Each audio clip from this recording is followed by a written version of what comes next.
Now, answering your questions about the law and legal issues. This is Legal Break with attorney Gary Bruce. And I'm Maureen Akers. Welcome, Gary. Good morning. Yes. Good to be here. Always.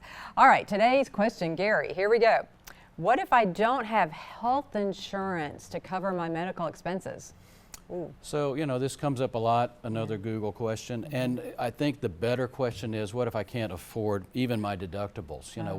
What happens if I'm the victim? Now I have medical bills, I have emergency room, I have an ambulance that's on my rear end about it, I need to see my doctor, and I don't have health insurance. And what can be done? That is the most troubling part of most cases, and it happens a lot too. So, having large deductibles, which most of us have these days because of just the expense of health insurance, especially if you're self-employed or something. I mean, it's almost impossible to meet those. And so, are there options? And the good news is there are. And there's even but I'll come back to this point. Okay. Because after we talked about this before, there's sometimes even if you have health insurance, your doctor won't see you.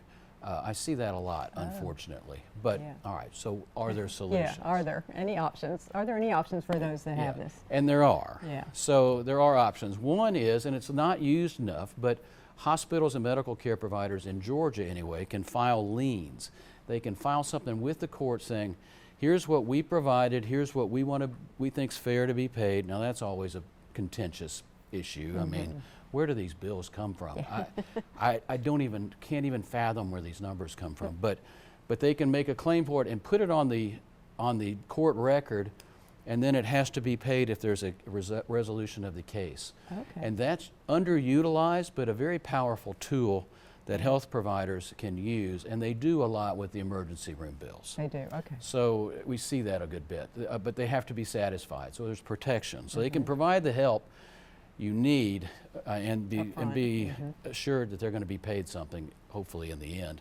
Another way, some healthcare providers will work on a letter of protection from reputable lawyers can talk to healthcare providers and set that up. Look, we're going to make sure you get paid if this thing resolves appropriately, or anyway, there's conditions on it all. But that's another avenue for help. So. And then there's cash. I mean, there's loans. There's ways to do it, but usually, I think if you're in that situation, you ought to talk to a lawyer and talk about what your options are, because the medical care is needed and it can be provided. It just has to be arranged. Okay. All right. Very good. Thank you so much, Gary. We'll see you on the next Legal Break.